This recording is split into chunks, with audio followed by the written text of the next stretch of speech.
હવે જોઈશું સમાચાર વિસ્તારથી। સુરતના શૈક્ષણિક જગતમાં એક નવીન પહેલ જોવા મળી છે, જ્યાં આજના આધુનિક યુગમાં પણ યુવા પેઢીએ પશ્ચિમી સંસ્કૃતિને બાજુ પર મૂકી ભારતીય લોકકલાનો સાથ પકડ્યો છે। સુરત શહેરમાં ડાન્સ, મ્યુઝિક અને ડીજે પાર્ટીઓના ક્રેઝ વચ્ચે એક પ્રેરણાદાયી ઘટના સામે આવી છે। શહેરના ડીસી પટેલ એજ્યુકેશનલ કેમ્પસ અને સીબી પટેલ સ્પોર્ટ્સ કેમ્પસ દ્વારા આયોજિત ધ વિન્ટર ફેસ્ટમાં હજારોની સંખ્યામાં વિદ્યાર્થીઓએ પરંપરાગત ગુજરાતી સંસ્કૃતિનો લહાવો લીધો હતો। આ સાથે મુખ્ય મહેમાન તરીકે રાજ્યના ડેપ્યુટી સીએમ હર્ષ સંઘવી અને કેન્દ્રીય જળશક્તિ મંત્રી CR પાટીલ ઉપસ્થિત રહ્યા હતા। સાથે સાથે ઓસમાણ મીર અને આમિર મીર દ્વારા ગુજરાતી ગીતો રજૂ કરવામાં આવ્યા હતા, જેથી 20,000થી વધુ વિદ્યાર્થીઓ અને વાલીઓએ ગરબે ઘૂમ્યા હતા। હર્ષ સંઘવીએ કહ્યું હતું કે કોઈ પણ યુવાન, કોઈ પણ મિત્ર, તમારો ગમે તેટલો અંગત મિત્ર હોય, જો એ ડ્રગ્સના રવાડે ચડે તો એની માહિતી પોલીસ સ્ટેશન સુધી આપશો તો એ મિત્રોને ડ્રગ્સના કેસમાં અમે અંદર નહીં કરીશું, પરંતુ એને ડ્રગ્સમાંથી બહાર લાવવા માટે અમે પ્રયત્ન કરશું અને તમે સાચા મિત્ર બનીને તમે મિત્રતા નિભાવો એવી હું આપને શુભકામનાઓ આપું છું। ફરી એકવાર મારા સૌ યુવાન સાથીઓને આજની આ સાંજ તમે સૌ લોકો સાચા અર્થમાં મિત્રતાની મજા કઈ રીતે લઈ શકાય તે દિશામાં આગળ વધો એવી શુભકામનાઓ। જ્યારે CR પાટીલે કહ્યું હતું કે હાલ દેશમાં અનેક લોકોને પાણીની સમસ્યા થઈ રહી છે, ત્યારે આપણે પાણી બચાવવું જોઈએ। આ કાર્યક્રમની મુખ્ય વિશેષતા ખ્યાતનામ લોક ગાયક ઓસમાણ મીર અને આમિર મીરની જોડી રહી હતી। તેમની બુલંદ અવાજમાં ગવાયેલા લોકગીતો અને ડાયરાની રમઝટે વાતાવરણમાં એક અલગ જ ઉર્જા ભરી દીધી હતી। સામાન્ય રીતે ડીજેના તાલે ઝૂમનારી આજની યુવા પેઢીએ આ કાર્યક્રમમાં લોક સાહિત્ય અને પરંપરાગત ગુજરાતી ધૂનો પર ગરબા અને દાંડિયાની રમઝટ બોલાવી હતી। આ ભવ્ય સાંસ્કૃતિક મહોત્સવમાં ગુજરાતના દિગ્ગજ નેતાઓએ હાજરી આપી કાર્યક્રમની શોભા વધારી હતી। મુખ્ય અતિથિ કેન્દ્રીય જળશક્તિ મંત્રી CR પાટીલ અને વિશેષ ઉપસ્થિતિ ગુજરાત રાજ્યના ગૃહ રાજ્યમંત્રી હર્ષ સંઘવીની હતી। બંને મહાનુભાવોનું કેમ્પસ દ્વારા ભવ્ય સન્માન કરવામાં આવ્યું હતું। તેમણે યુવા પેઢીમાં પોતાની સંસ્કૃતિ પ્રત્યેની આ રુચિ જોઈને આનંદ વ્યક્ત કર્યો હતો। સીબી પટેલ સ્પોર્ટ્સ કેમ્પસના વિશાળ પ્રાંગણમાં આયોજિત આ ઉત્સવમાં આશરે 20,000થી વધુ વિદ્યાર્થીઓ અને તેમના વાલીઓ ઉમટી પડ્યા હતા। કેમ્પસનું મેદાન માનવ મહેરામણથી ઉભરાઈ ગયું હતું। વિદ્યાર્થીઓએ જણાવ્યું હતું કે ડીજેમાં માત્ર ઘોંઘાટ હોય છે, પરંતુ ઓસમાણ મીરના ગીતોમાં આપણી માટીની સુગંધ છે। અત્રે ઉલ્લેખનીય છે કે જો યોગ્ય પ્લેટફોર્મ પૂરું પાડવામાં આવે તો આજની પેઢી પણ પોતાની પરંપરા અને સંસ્કૃતિને દિલથી અપનાવવા તૈયાર છે। કે કોઈ બી યુવાન, કોઈ બી મિત્ર, તમારો ગમે તેટલો અંગત મિત્ર હોય, જો એ ડ્રગ્સના રવાડે ચડે તો એની માહિતી પોલીસ સ્ટેશન સુધી આપશો તો એ મિત્રોને ડ્રગ્સના કેસમાં અમે અંદર નહીં કરશો, પરંતુ એને ડ્રગ્સમાંથી બહાર લાવવા માટે અમે પ્રયત્ન કરશો અને તમે સાચા મિત્ર બનીને તમે મિત્રતા નિભાવો એવી હું આપને શુભકામનાઓ આપું છું। ફરી એકવાર મારા સૌ યુવાન સાથીઓને આજની આ સામ તમે સૌ લોકો સાચા અર્થમાં મિત્રતાની મજા કઈ રીતે લઈ શકાય તે દિશામાં આગળ વધો તેવી શુભકામનાઓ। ખૂબ ખૂબ આભાર। સુરત શહેરમાં ડુપ્લિકેટ બ્રાન્ડેડ ચીજ વસ્તુઓનું વેચાણ કરતા તત્વો સામે રાંદેર પોલીસે લાલ આંખ કરી છે। રાંદેર પોલીસની ટીમે બાતમીના આધારે અડાજણ બસ ડેપો સ્થિત હબ ટાઉન કોમ્પ્લેક્સમાં સર્ચ ઓપરેશન હાથ ધરીને મોટા પાયે ચાલતા નકલી બ્રાન્ડેડ વસ્તુઓના વેપલાને ઝડપી પાડ્યો છે। વેબસાઇટ્સ અને ઇન્સ્ટાગ્રામ દ્વારા રાજ્યભરમાં નકલી માલ વેચવાનું કૌભાંડ ઝડપી પાડવામાં આવ્યું છે। રાંદેર પોલીસની ટીમ દ્વારા હબ ટાઉનમાં આવેલા પાનના ગલ્લાઓ અને વિવિધ દુકાનોમાં સઘન કોમ્બિંગ હાથ ધરવામાં આવ્યું હતું। આ તપાસ દરમિયાન કોમ્પ્લેક્સના 5મા માળે આવેલી દુકાન નંબર 503 અને 507 શંકાસ્પદ જણાઈ હતી। પોલીસ તપાસમાં આ દુકાનોમાંથી નામી આંતરરાષ્ટ્રીય બ્રાન્ડના નામે વેચાતા શૂઝ, ઘડિયાળ, પર્સ, પરફ્યુમ, ગોગલ્સ, ટી-શર્ટ્સ અને ક્રોક્સનો મોટો જથ્થો મળી આવ્યો હતો। ઝડપાયેલા આરોપીઓ આબિદભાઈ ઉમરભાઈ કુડા અને સુફિયાનભાઈ અલ્તાફભાઈ પલ્લાની પૂછપરછ દરમિયાન ચોંકાવનારી વિગતો સામે આવી છે। તેઓ આ ડુપ્લિકેટ વસ્તુઓ વેચવા માટે વિવિધ વેબસાઇટ્સ અને ઇન્સ્ટાગ્રામ પેજનો ઉપયોગ કરતા હતા। શૂઝ કેપ્સ, ક્લાસિક બેગ અને ક્લાસી પર્સ, ક્લાસી કિક્સ અને સુગાઝમ, અર્બન ડ્યુટ, કિક બઝ અને ફેશન આઈના વેબસાઇટ્સ દ્વારા ગ્રાહકોને આકર્ષવામાં આવતા હતા. આરોપીઓની પૂછપરછમાં જાણવા મળ્યું કે તેઓ અત્યંત ચતુરાઈથી આ નેટવર્ક ચલાવતા હતા. તેઓ ડુપ્લિકેટ શૂઝ અને પરફ્યુમ એક સ્થળેથી મંગાવતા, જ્યારે તે બ્રાન્ડના ખાલી બોક્સ અને પેકેજિંગ મટીરિયલ અન્ય સ્થળેથી મેળવતા હતા. ત્યારબાદ આ નકલી ચીઝ વસ્તુઓને બ્રાન્ડેડ બોક્સમાં પેક કરી ઓલ ઇન્ડિયા ડિલિવરીના નામે ગ્રાહકોને પધરાવી દેતા હતા. અડાજણ બસ ડેપોમાં આવેલ હબટાઉનમાં એક કોમ્બિંગની કામગીરી કરવામાં આવેલ, જેમાં હબટાઉનમાં આવેલ તમામ પાનના ગલ્લા તથા અન્ય દુકાનો ચેક કરવામાં આવેલ, જેમાં 5મા માળે આવેલ દુકાન નંબર 503 અને 507, જેમના માલિકનું નામ છે આબિદભાઈ ઉમરભાઈ કુડા અને સુફિયાનભાઈ અલ્તાફભાઈ પલ્લાની દુકાનને ચેક કરતા બ્રાન્ડેડ કંપનીના અલગ અલગ બ્રાન્ડેડ કંપનીના શૂઝ, ઘડિયાળ, purse, perfume, goggles, T shirts, Crocs મળી આવેલ અને એમને બિલો રજૂ કરવા જણાવતા બિલો રજૂ કરેલ નહીં અને વધુ વિગત પૂછતા એમને જણાવેલ કે અમે આ જે શૂઝ છે એને અમારી અલગ અલગ જે વેબસાઇટ્સ બનાવવામાં આવેલ છે, shoe escapes, classic bag, classy purse, classic kicks, સુગાઝમ, અર્બન ડ્યુડ, કિક બઝ અને ફેશન આઈના જેવી વેબસાઇટ અને ઇન્સ્ટાગ્રામ પેજ પર અમે આનું વેચાણ કરીએ છીએ. પોલીસે સ્થળ પરથી આશરે ₹1,20,300 કિંમતનો મુદ્દામાલ કબજે કર્યો છે, જ્યારે આરોપીઓ પાસે વસ્તુઓના ખરીદ વેચાણના કોઈ જ અધિકૃત બિલો મળી આવ્યા નહોતા. રાંદેર પોલીસે આબિદ કુડા અને સુફિયાન પલ્લા વિરુદ્ધ કોપીરાઇટ ભંગ અને છેતરપિંડીના ગુના હેઠળ કાયદેસરની કાર્યવાહી હાથ ધરી છે. શહેરના પોશ ગણાતા અલથાણ વિસ્તારમાં તસ્કરોએ એક નવા ખુલેલા મેડિકલ સ્ટોરને નિશાન બનાવ્યું હતું. આ ચોરોએ માત્ર રોકડ રકમ જ નહીં, પરંતુ મેડિકલ સ્ટોરના ફ્રીઝમાંથી 6 નંગ ચોકોબાર આઈસ્ક્રીમની પણ ચોરી કરી હતી, જે હાલ સમગ્ર શહેરમાં ચર્ચાનો વિષય બની છે. આ ઘટનાની વિગત એવી છે કે અલથાણમાં આવેલા મહાવીર હાઇટ્સમાં Hariom medical and care pharmacy નામની દુકાન આવેલી છે. સીસીટીવી ફૂટેજ મુજબ આ ચોરીની ઘટના વહેલી સવારે 4:03 થી 4:45 વચ્ચે બની હતી. ચોરોએ કુલ 45 મિનિટ સુધી આ ઓપરેશન ચલાવ્યું હતું. તસ્કરોને શટર તોડવામાં 40 મિનિટ જેટલો સમય લાગ્યો હતો, જ્યારે અંદર ઘૂસીને 5 મિનિટમાં જ ચોરી કરી લીધી હતી. ચોરી કરવા આવેલા 3 અજાણ્યા શખ્સો પૂરી તૈયારી સાથે આવ્યા હતા. સીસીટીવીમાં દેખાય છે કે તેઓ પહેલા મહાવીર હાઇટ્સના જ એક ભાગમાં ગયા હતા, જ્યાંથી તેમણે લોખંડના 3 સળિયા ઉઠાવ્યા હતા. આ સળિયાની મદદથી તેમણે મેડિકલ સ્ટોરનું શટર ઊંચું કર્યું હતું. ચોરી કર્યા બાદ તેઓ 2 સળિયા પોતાની સાથે લઈ ગયા હતા અને એક ત્યાં જ મૂકીને ફરાર થઈ ગયા હતા. ચોરીની મોડસ ઓપરેન્ડી પરથી જણાય છે કે તસ્કરોએ અગાઉથી રેકી કરી હશે. 3 ચોરોમાંથી 2 શખ્સો દુકાનની અંદર જઈને કેશ કાઉન્ટર ફંફોસી રહ્યા હતા, જ્યારે ત્રીજો સાગરીત બહાર ઊભો રહીને રખેવાળી વોચ કરી રહ્યો હતો કે કોઈ આવી ન જાય. મેડિકલ સ્ટોરના સંચાલિકા જયાબેન ત્રિવેદીએ અત્યંત દુઃખ સાથે જણાવ્યું કે અમે આ મેડિકલ સ્ટોર માત્ર 1 મહિના પહેલા જ શરૂ કર્યું હતું. સવારે 9 થી રાત્રે 12 વાગ્યા સુધી અમે મહેનત કરીએ છીએ. તસ્કરો મારી આખા મહિનાની મહેનતની કમાણી અંદાજે ₹50,000 રોકડા અને મોબાઈલ ફોન ચોરી ગયા છે. शटर અને કાચનો દરવાજો તોડીને તેઓ અંદર ઘुसिया હતા. ये महावीर हाइट्स G40 में मेरा मेडिकल स्टोर 1 महीने पहले खोला था.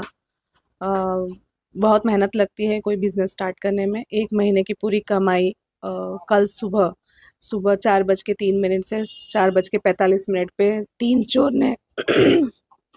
चोर ने आकर चोरी की है. कैश था, कुछ सामान लिया है, मोबाइल चोरी किया है और कैश था 50,000 के आसपास. 6 चोकोबार कैंडी लिया है और यहाँ से कुछ सामान लिया है, आप कैमरा दिखा सकते हैं, वहाँ से बड़ा पैकेट उठाया है और बहुत अच्छे से उन लोगों ने चोरी की. इस तरीके से जैसे कि सिर्फ टारगेट ही मेडिकल स्टोर किया है. हमने पुलिस को इन्फॉर्म किया 112 में कॉल करके सुबह में. આ કેસમાં સૌથી વધુ ચોંકાવનારી બાબત એ છે કે તસ્કરોએ મેડિકલ સ્ટોરમાં રાખેલા ફ્રીઝને પણ નહોતું છોડ્યું. રોકડ રકમ લીધા બાદ તસ્કરોએ ફ્રીઝ ખોલીને તેમાંથી 6 ચોકોબાર આઈસ્ક્રીમ કાઢ્યા હતા અને તે પણ પોતાની સાથે લઈ ગયા હતા. સવારે જ્યારે ફાર્માસિસ્ટ દુકાને પહોંચ્યા ત્યારે શટર ખુલ્લું જોઈને ચોંકી ગયા હતા. શરૂઆતમાં તેમને લાગ્યું કે કદાચ માલિકમાંથી કોઈ આવ્યું હશે, પરંતુ સત્ય બહાર આવતા તુરંત પોલીસને 112 નંબર પર જાણ કરવામાં આવી હતી. હાલ અલથાણ પોલીસ સીસીટીવી ફૂટેજના આધારે આ ચોકોબાર ચોર ટોળકીને પકડવા માટે ચક્રો ગતિમાન કર્યા છે. સુરત શહેરના ઉધના દક્ષિણ ઝોન મ્યુનિસિપલ કોર્પોરેશનની કચેરી ખાતે નાના પાથરણા અને લારી ગલ્લા ચલાવતા સ્ટ્રીટ વેન્ડર્સ દ્વારા ઉગ્ર વિરોધ પ્રદર્શન કરવામાં આવ્યું હતું. મ્યુનિસિપલ કોર્પોરેશન અને પોલીસ તંત્ર દ્વારા ઝીરો દબાણ અભિયાનના બહાને નાના રોજગાર ધરાવતા વેપારીઓને પ્રતાડિત કરવામાં આવતા હોવાના ગંભીર આક્ષેપ સાથે વેન્ડર્સે ધરણા કર્યા હતા. આ સાથે વેન્ડર્સ દ્વારા ખાડી પાસે જવાને બદલે વૈકલ્પિક વ્યવસ્થા તરીકે કોમ્યુનિટી હોલની માંગ કરી છે. સુરત શહેરના પાંડેસરા વિસ્તારમાં આવેલી શાકભાજી માર્કેટના વેન્ડરો દ્વારા ઉધના ઝોન કચેરી ખાતે ઉગ્ર વિરોધ પ્રદર્શન કરવામાં આવ્યું છે. નવી આધુનિક શાકભાજી માર્કેટના નિર્માણ માટે વેન્ડરોને હાલની જગ્યાથી અન્યત્ર સ્થળાંતરિત કરવામાં આવ્યા છે, પરંતુ પાલિકા દ્વારા ફાળવવામાં આવેલી વૈકલ્પિક જગ્યા અંગે વેન્ડરોમાં ભારે રોષ જોવા મળ્યો છે. વેન્ડરોનું કહેવું છે કે તેમને જે વૈકલ્પિક જગ્યા ફાળવવામાં આવી છે તે ખાડી નજીક આવેલી છે, જ્યાં ગંદકીનું સામ્રાજ્ય ફેલાયેલું છે. સ્વચ્છતા, પીવાનું પાણી, શૌચાલય અને મૂળભૂત સુવિધાઓના અભાવે ત્યાં વેપાર કરવો મુશ્કેલ બની રહ્યો હોવાનું વેન્ડરોનો આક્ષેપ છે. આવી અસ્વચ્છ અને અયોગ્ય જગ્યાએ વેપાર કરવા માટે મજબૂર કરવામાં આવતા વેન્ડરોમાં અસંતોષ ફાટી નીકળ્યો છે. આ મામલે અંદાજિત 430 જેટલા શાકભાજી વેન્ડરો એકત્રિત થઈ સુરત મહાનગરપાલિકાની ઉધના ઝોન કચેરીએ મોરચો માંડી વિરોધ દર્શાવ્યો હતો. વેન્ડરો દ્વારા પાલિકા સામે નારેબાજી કરીને યોગ્ય અને સ્વચ્છ સ્થળે વૈકલ્પિક જગ્યા ફાળવવાની માંગ ઉઠાવવામાં આવી હતી. પાલિકા તંત્ર તરફથી જણાવવામાં આવ્યું છે કે પાંડેસરા વિસ્તારમાં અદ્યતન સુવિધાઓ સાથે નવી શાકભાજી માર્કેટ શરૂ કરવા માટે કવાયત ચાલી રહી છે. વેન્ડરોને ભવિષ્યમાં સુવ્યવસ્થિત, સ્વચ્છ અને આધુનિક સુવિધા ઉપલબ્ધ થાય તે હેતુથી જ સ્થળાંતરની કાર્યવાહી કરવામાં આવી રહી છે. વેન્ડરોના વિરોધ બાદ ઉધના ઝોનના અધિકારીઓએ વેન્ડરો સાથે ચર્ચા કરીને તેમની રજૂઆતો સાંભળી હતી. પાલિકા દ્વારા વેન્ડરોને ખાતરી આપવામાં આવી છે કે યોગ્ય વિચારણા કર્યા બાદ વધુ યોગ્ય અને સુવિધાયુક્ત વૈકલ્પિક જગ્યા ફાળવવામાં આવશે. અમારી મુખ્ય માંગણી એ જ છે કે એ લોકો જે પ્લાન લાવ્યા છે એને અમે વેલકમ કરીએ છીએ કે ભાઈ તમે અદ્યતન માર્કેટ બનાવો છો, ડેવલપમેન્ટ કરો છો, બહુ સારી વાત છે. પણ એની સામે તમે હાલ જે અમને શિફ્ટિંગ કરી રહ્યા છો તે એકદમ પ્રદૂષિત અને ગંદકી ભરી જગ્યા છે. હવે એ જગ્યા ઉપર જો હમણાં વેન્ડર્સ અમારા જાય છે તો એમની હેલ્થ સાથે પ્રોબ્લેમ થઈ શકે છે, કેમ કે ત્યાં ડેન્ગ્યુ અને મેલેરિયાના મચ્છર છે. બીજું કે ખાડીનું પાણી ત્યાંથી વેસ્ટેજ નીકળે છે ઇન્ડસ્ટ્રીઝનું, જેના કારણે બહુ ગંદકી થઈ રહી છે ને જેના કારણે ફળ ફ્રૂટ પણ ખરાબ થશે, આરોગ્ય પણ ખરાબ થશે વેન્ડરોનું. ઘણા બધા પ્રોબ્લેમ્સ છે એના અંદર. તેના માટે અમે અહીંયા વિરોધ નોંધાવ્યો હતો. એમણે અમને કીધું કે અમે એના ઉપર વિચારણા કરીએ છીએ અને તમને જણાવીએ. વેન્ડરોના આક્રોશ બાદ ઉધના ઝોનના અધિકારીઓએ ગુજરાત એકતા હોકર્સ એસોસિએશનના પ્રતિનિધિઓ સાથે ચર્ચા કરી હતી. એસોસિએશન દ્વારા વેન્ડરોની સમસ્યાઓ રજૂ કરવામાં આવી હતી. પાલિકા તંત્રએ તમામ રજૂઆતો પર યોગ્ય વિચારણા કર્યા બાદ વધુ યોગ્ય, સ્વચ્છ અને સુવિધાયુક્ત વૈકલ્પિક જગ્યા ફાળવવાની ખાતરી આપતા હાલ તણાવમાં થોડી શાંતિ જોવા મળી રહી છે. તેમ છતાં વેન્ડરોનું કહેવું છે કે યોગ્ય જગ્યા ફાળવાય ત્યાં સુધી તેઓ પોતાનો વિરોધ ચાલુ રાખશે. હવે સમય છે એક વિરામનો.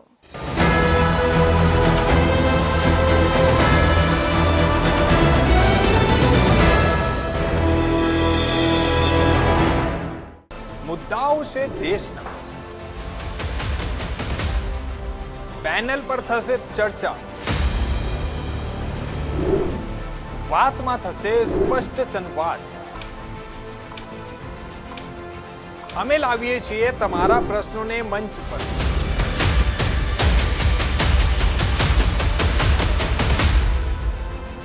કેમ કે સમસ્યા તમારી, લડત અમારી.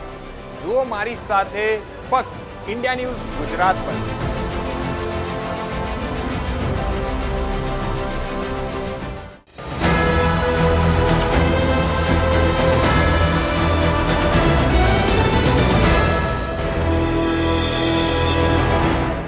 વિરામ બાદ ફરી આપ સૌનું સ્વાગત છે. ઓલપાડ તાલુકાના રવાછા ગામે ઘોડાઓની હણહણાટી અને ધૂળની ડમરીઓ વચ્ચે ભવ્ય અશ્વ દોડનું આયોજન કરવામાં આવ્યું હતું. દક્ષિણ ગુજરાતમાં હોર્સ એસોસિએશન દ્વારા છેલ્લા 20 વર્ષથી યોજાતી આ સ્પર્ધામાં આ વર્ષે પણ દેશભરમાંથી 60 જેટલા અશ્વ માલિકોએ ભાગ લીધો હતો. અલગ અલગ 3 કેટેગરીમાં યોજાયેલી આ દોડમાં વિજેતાઓને બાઇક અને રોકડ પુરસ્કાર આપી સન્માનિત કરાયા હતા. સુરતના ઓલપાડમાં આવેલું લવાછા ગામ આજે અશ્વ પ્રેમીઓથી ઉભરાઈ ગયું હતું. દક્ષિણ ગુજરાત હોર્સ એસોસિએશન દ્વારા અહીં દર વર્ષે ડિસેમ્બર મહિનામાં પરંપરાગત અશ્વ દોડનું આયોજન કરવામાં આવે છે. આ વર્ષે પણ ગુજરાત સહિત મહારાષ્ટ્ર, રાજસ્થાન, ઉત્તર પ્રદેશ અને છેક કચ્છથી આવેલા 60 જેટલા ઉત્તમ ઓલાદના અશ્વોએ મેદાનમાં પોતાનું કોવત બતાવ્યું હતું. બહારના રાજ્યોમાંથી આવતા અશ્વ માલિકો અને તેમના જોકીઓ માટે એસોસિએશન દ્વારા રહેવા જમવાની ખાસ વ્યવસ્થા પણ કરવામાં આવી હતી. राजस्थान का रहने वाला हूँ, छोटे कस्बे का, और घोड़सवारी सीख गया और आज की रेस भी बहुत अच्छी रही. और यहाँ के लवाद जो इसको क्या बोलते हैं, रेफरी, वो भी अच्छे, और यहाँ का हमारे व्यवस्था जो घोड़ों की हमारी बहुत अच्छी रही. मैदान भी अच्छा रहा. कितने सालों से आप कर रहे हो? मेरे को तो कम से कम 25 साल से मैं रेस एक धारी लड़ता रहा हूँ. पहले रेसें नहीं होती थी, वो तो ऐसा कुछ होता नहीं, मीडिया का ज़माना नहीं था. 150 से ज़्यादा ही लड़ी होगी. आज का अनुभव कैसा रहा? आज का बहुत अच्छा रहा. તાલુકો સોયગામ જિલ્લો બનાસકાંઠાથી આવું છું. આજે ઓલપાડ ખાતે આ અશ્વ સ્પર્ધા હતી એ અમે ખાલી ભાળવા માટે આવ્યા હતા. જોઈને એનો વહીવટ ખૂબ સારો છે અને આવીને આવી સ્પર્ધાઓ હર જગ્યાએ હર વિસ્તારમાં એવી જાય એવી અમારી લાગણીને શુભેચ્છાઓ. આ અશ્વ દોડમાં મુખ્યત્વે 3 કેટેગરી રાખવામાં આવી હતી: નાની રવાલ, મધ્યમ રવાલ અને મોટી રવાલ. છેલ્લા 4 દિવસથી જોકીઓ પોતાના અશ્વો સાથે અહીં પ્રેક્ટિસ કરી રહ્યા હતા. સ્પર્ધામાં કોઈ અન્યાય ન થાય તે માટે એક્સપર્ટ્સ દ્વારા ઝીણવટભર્યું નિરીક્ષણ કરવામાં આવ્યું હતું અને આખી દોડનું વિડીયો રેકોર્ડિંગ પણ કરાયું હતું. ટેકનિકલ પાસાઓ તપાસ્યા બાદ જ વિજેતાઓના નામ જાહેર કરવામાં આવ્યા હતા. દક્ષિણ ગુજરાત સિંધી અશ્વ મેળાનું આયોજન આ વર્ષે અમારા ઓલપાડ તાલુકાના લવાછા ગામે કરવામાં આવ્યું હતું. આમ તો લવાછા ગામમાં છેલ્લા 10 વર્ષથી આ અશ્વ મેળાનું આયોજન કરવામાં આવે છે. આ વર્ષે પણ આ અશ્વ મેળાની અંદર પ્રેશર રવાલ, નાની રવાલ, મોટી રવાલ એવી રવાલો દ્વારા આ અશ્વ પ્રેમીઓ અહીંયા જુદા જુદા સ્ટેટમાંથી, હરિયાણા હોય, રાજસ્થાન હોય, ગુજરાત હોય, એવા વિવિધ સ્ટેટમાંથી આખા નેશનલ લેવલથી અહીંયા ઘોડા પ્રેમીઓ આવ્યા હતા અને આ રેસમાં ભાગ લીધો હતો. આ રેસમાં અંદાજિત 60 જેટલા ઘોડાઓએ ભાગ લીધો હતો. અને જે લુપ્ત થઈ રહી છે આ રાજા રજવાડાનું ઘોડાઓનું જે રેસ, એ ધીરે ધીરે એ સારી રીતે, મતલબ સારી રીતે આમાં પ્રમોટ થઈ રહી છે. ખાસ આપણો જે ઘોડો હતો સકપ, હા જી, કેવું છે આ? એ સકપ ઘોડો એવું છે કે ભાઈ એ ઇન્ડિયાનો ચાહીતો ઘોડો છે. હર હંમેશ જે ઘોડાઓના શોખીન છે, પણ જે આપણા નાગરિક છે એ બી એનું નામ પડે છે, એ ટાંકીથી ઓળખાય છે, એટલે ખૂબ પોપ્યુલર ઘોડો છે અને ઇન્ડિયામાં એનું સારું એવું નામ છે. આ સ્પર્ધાનો મુખ્ય હેતુ મનોરંજનની સાથે અશ્વપાલન અને અશ્વ દોડને પ્રોત્સાહન આપવાનું છે. આજના દિવસે યોજાયેલી સૌથી રોમાંચક એવી મોટી રવાલ દોડમાં રાજસ્થાનના અશ્વએ બાજી મારી હતી. વિજેતા અશ્વ માલિકને ઇનામ સ્વરૂપે બાઇક એનાયત કરવામાં આવી હતી, જ્યારે અન્ય કેટેગરીમાં વિજેતા બનેલા સ્પર્ધકોને ટ્રોફી અને રોકડ રકમ આપી પ્રોત્સાહિત કરાયા હતા. લવાછાની આ અશ્વદોડ હવે દક્ષિણ ગુજરાતમાં અશ્વપ્રેમીઓ માટે એક મોટું આકર્ષણનું કેન્દ્ર બની ગઈ છે. તમે અત્યાર સુધી કાચ અને સિમેન્ટના મોલ જોયા હશે, પણ સુરતના સિટી લાઇટ વિસ્તારમાં જે આકાર પામી રહ્યું છે એ જોઈને તમારી આંખો પહોળી થઈ જશે. આ કોઈ સામાન્ય શોપિંગ સેન્ટર નથી, પણ પૃથ્વી પરનું એવું સ્વર્ગ છે કે જ્યાં શોપિંગ કરવા નહીં પણ શ્વાસ લેવા માટે પડાપડી થશે. સુરતમાં પહેલીવાર ગાર્ડન ઇન મોલ નહીં પણ મોલ ઇન ગાર્ડનનો એવો કોન્સેપ્ટ આવ્યો છે જેણે આખા ગુજરાતમાં ખળબળાટ મચાવી દીધો છે. આ પ્રોજેક્ટની સૌથી ચોંકાવનારી વાત એ છે કે અહીં 4 લાખથી વધુ છોડ લગાવવામાં આવ્યા છે. આ આંકડો સાંભળીને જ લાગે કે જાણે આખું જંગલ મોલની અંદર સમાવી લેવાયું હોય. એટલું જ નહીં, અહીં જોવા મળતી વેલી ઓફ ફ્લાવર્સ માટે ખાસ જાપાનથી રંગબેરંગી ફૂલોના છોડ મંગાવવામાં આવ્યા છે.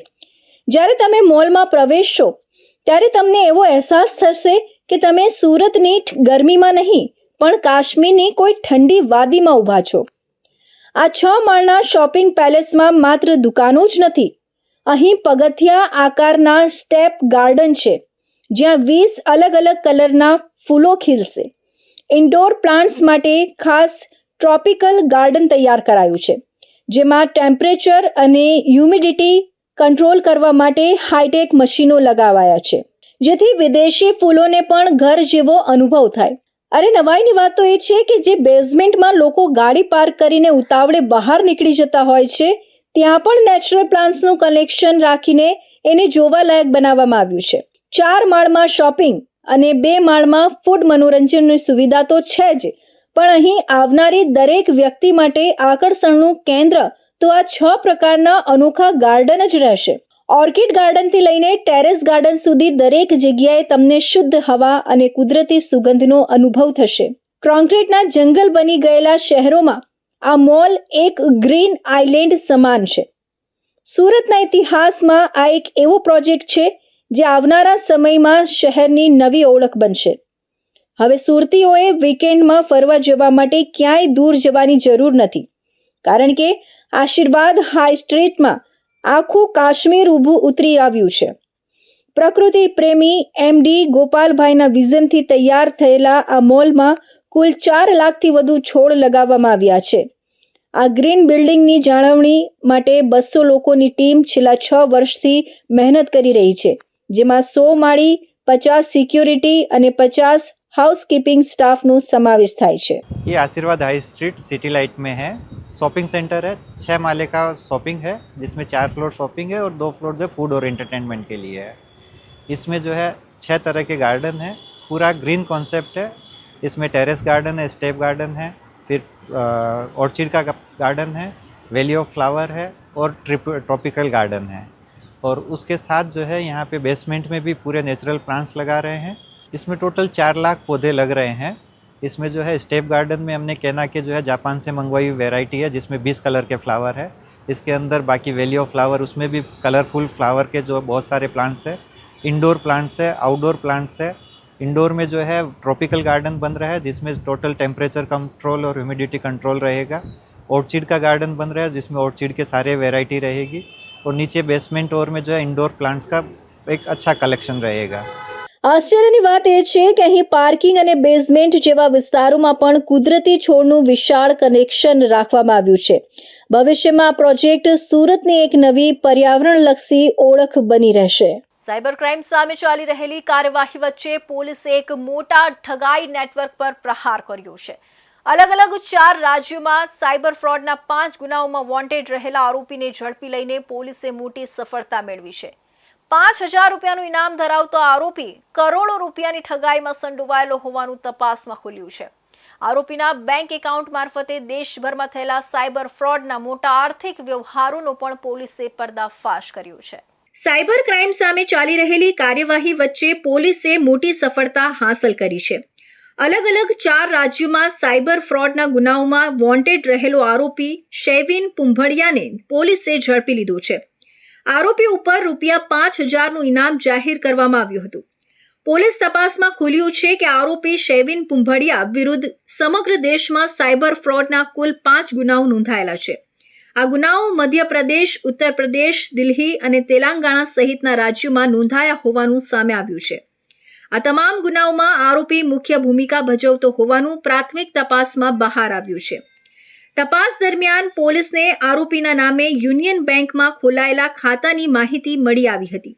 આ ખાતામાં અલગ અલગ રાજ્યોમાં થયેલા સાયબર ફ્રોડની કુલ ₹3,49,49,173 જેટલી મોટી રકમ જમા થયેલી હોવાનું ખુલ્યું છે. આર્થિક લેવડ દેવડ સાયબર ઠગાઈના નેટવર્ક તરફ સ્પષ્ટ સંકેત આપે છે. પોલીસે વધુમાં જણાવ્યું છે કે આરોપી શૈવિન પુંભડિયા અગાઉ વર્ષ 2024માં નવી દિલ્હી ખાતે સાયબર સેલ દ્વારા સાયબર ક્રાઇમના એક ગુનામાં પકડાયો હતો. તેમ છતાં જામીન પર છૂટ્યા બાદ તેણે ફરીથી સાયબર ફ્રોડની પ્રવૃત્તિઓ ચાલુ રાખી હોવાનું તપાસમાં સામે આવ્યું છે. હાલમાં પોલીસે આરોપીને કસ્ટડીમાં લઈ વધુ પૂછપરછ શરૂ કરી છે. આરોપી સાથે સંકળાયેલા અન્ય સાગરીતો, બેંક એકાઉન્ટ્સ અને સાયબર ફ્રોડના નેટવર્ક અંગે વિસ્તૃત તપાસ હાથ ધરવામાં આવી છે. પોલીસનું કહેવું છે કે આવનારા દિવસોમાં આ કેસમાં વધુ ખુલાસા થવાની શક્યતા છે. સુરત શહેરમાં 31st અને નવા વર્ષની ઉજવણી પૂર્વે દારૂની હેરાફેરી અટકાવવા પોલીસ દ્વારા કડક કાર્યવાહી હાથ ધરવામાં આવી રહી છે. આ દરમિયાન સુરતના ઈચ્છાપોર પોલીસ સ્ટેશનની ટીમે દારૂના ગેરકાયદેસર વેપારીઓને મોટો ઝટકો આપ્યો છે. બાતમીના આધારે ભાટપોર વિસ્તારમાં કાર્યવાહી કરીને પોલીસે ટેમ્પોમાં ભરેલો દારૂનો મોટો જથ્થો જપ્ત કર્યો છે અને એક આરોપીની ધરપકડ કરી છે, જ્યારે દારૂ સપ્લાયરને વોન્ટેડ જાહેર કરવામાં આવ્યો છે. સુરત શહેરમાં 31સ્ટના ઉજવણી પૂર્વે દારૂની હેરાફેરી અટકાવવા પોલીસ દ્વારા કડક કાર્યવાહી હાથ ધરવામાં આવી રહી છે. આ દરમિયાન સુરતના ઈચ્છાપોર પોલીસ સ્ટેશનની ટીમે મોટી સફળતા હાંસલ કરી છે. બાતમીના આધારે ઈચ્છાપોર પોલીસે ભાટપોર વિસ્તારની ઓમકાર રેસિડેન્સીના પાર્કિંગમાં તપાસ હાથ ધરી હતી, જ્યાંથી દારૂનો મોટો જથ્થો ઝડપાયો છે. પોલીસ તપાસ દરમિયાન રેસિડેન્સીના પાર્કિંગમાં પાર્ક કરેલા એક ટેમ્પો અંગે શંકા ઉદ્ભવી હતી. ટેમ્પોની તલાશી લેતા તેમાં દારૂની પેટીઓ ભરેલી હોવાનું બહાર આવ્યું હતું. પોલીસે ટેમ્પોમાંથી કુલ 1440 દારૂની બોટલો કબજે કરી છે. જપ્ત કરાયેલા દારૂની અંદાજિત કિંમત ₹2,59,000થી વધુ હોવાનું પોલીસ દ્વારા જણાવવામાં આવ્યું છે. આ કાર્યવાહી દરમિયાન પોલીસે ટેમ્પો સાથે ટેમ્પા ડ્રાઈવર છોટુ કુમાર પ્રજાપતિને સ્થળ પરથી ઝડપી લીધો હતો. આરોપીની પૂછપરછ દરમિયાન દારૂની સપ્લાય અંગે મહત્વની માહિતી સામે આવી છે. તપાસમાં ખુલ્યું છે કે આ દારૂનો જથ્થો ભંવરસિંહ નામના ઈસમ દ્વારા પૂરો પાડવામાં આવ્યો હતો, જેને હાલ પોલીસે વોન્ટેડ જાહેર કર્યો છે. ઈચ્છાપોર પોલીસે આરોપી છોટુ કુમાર પ્રજાપતિ વિરુદ્ધ ગુજરાત પ્રોહિબિશન એક્ટ હેઠળ ગુનો નોંધીને કાયદેસરની કાર્યવાહી શરૂ કરી છે. સાથે જ વોન્ટેડ આરોપી ભંવરસિંહની ધરપકડ માટે અલગ અલગ ટીમો બનાવી તપાસ તેજ કરી દેવામાં આવી છે. પોલીસનું કહેવું છે કે 31st અને નવા વર્ષની ઉજવણી દરમિયાન શહેરમાં દારૂની સપ્લાય ન થાય તે માટે સતત પેટ્રોલિંગ અને ચેકિંગ હાથ ધરવામાં આવી રહ્યું છે. આવી કાર્યવાહીથી દારૂના ગેરકાયદેસર વેપારીઓમાં ફફડાટ ફેલાયો છે. સુરત જિલ્લાના ઈચ્છાપોર વિસ્તારમાં યુવતી સાથે અવારનવાર છેડતી અને માનસિક પજવણીનો ગંભીર મામલો સામે આવ્યો છે. પીડિત યુવતીએ હિંમત કરીને પોલીસ ફરિયાદ નોંધાવતા ઈચ્છાપોર પોલીસે તાત્કાલિક કાર્યવાહી કરી 3 છેડતીખોર આરોપીઓની ધરપકડ કરી છે. મહિલાઓની સુરક્ષા મુદ્દે પોલીસની કડક કાર્યવાહીથી વિસ્તારમાં સ્પષ્ટ સંદેશો મળ્યો છે કે છેડતી અને ગેરવર્તણૂક સહન કરવામાં નહીં આવે. સુરત જિલ્લાના ઈચ્છાપોર વિસ્તારમાં યુવતી સાથે અવારનવાર છેડતી અને માનસિક પજવણીના ગંભીર મામલે પોલીસે તાત્કાલિક કાર્યવાહી કરી 3 આરોપીઓની ધરપકડ કરી છે. પીડિત યુવતીની ફરિયાદના આધારે ઈચ્છાપોર પોલીસ સ્ટેશનમાં ગુનો નોંધાઈ કાયદેસરની કાર્યવાહી હાથ ધરવામાં આવી છે. મળતી માહિતી અનુસાર આરોપીઓ મોહન સંગાણા, ઉત્તમ મંડલ અને રાજકુમાર સિંહ અવારનવાર યુવતીને રસ્તામાં અટકાવી ગેરવર્તણૂક કરતા હતા. આરોપીઓ દ્વારા યુવતીને ઉદ્દેશીને અપમાનજનક અને અશ્લીલ ટિપ્પણીઓ કરવામાં આવતી હતી. પતિ की जरूर हो तो बताओ, तेरे को नौकरी करने की क्या जरूरत है, हम बैठे हैं જેવી ડાયલોગબાજી સાથે ગંદા ઇશારા કરીને યુવતીને સતત હેરાન કરવામાં આવતી હોવાનું ફરિયાદમાં જણાવાયું છે. આ સતત છેડતી અને માનસિક પજવણીથી કંટાળીને અંતે પીડિત યુવતીએ હિંમત કરીને ઈચ્છાપોર પોલીસ સ્ટેશનમાં ફરિયાદ નોંધાવી હતી. ફરિયાદના આધારે પોલીસે ભારતીય દંડ સંહિતા હેઠળ ગુનો નોંધીને તપાસ શરૂ કરી હતી. તપાસ દરમિયાન પોલીસે મળેલી માહિતી અને પુરાવાના આધારે 3 આરોપીઓની ધરપકડ કરી છે. હાલ પોલીસ દ્વારા આરોપીઓ સામે કાયદેસરની કાર્યવાહી હાથ ધરવામાં આવી રહી છે. તેમજ તેઓ અગાઉ પણ આવા ગુનાઓમાં સંડોવાયેલા હતા કે નહીં તેની તપાસ કરવામાં આવી રહી છે. ઈચ્છાપોર પોલીસનું કહેવું છે કે મહિલાઓની સુરક્ષા સાથે કોઈ પણ પ્રકારની બેદરકારી સહન કરવામાં આવશે નહીં અને છેડતી, પજવણી કે ગેરવર્તણૂક કરનાર તત્વો સામે કડક કાર્યવાહી કરવામાં આવશે. તો આ હતા ઇન્ડિયા ન્યૂઝ ગુજરાતના ખાસ બુલેટિન. આપણું સુરતના મહત્વના સમાચાર. નવા સમાચાર સાથે ફરી મળીશું. ત્યાં સુધી જોતા રહેજો ઇન્ડિયા ન્યૂઝ ગુજરાત.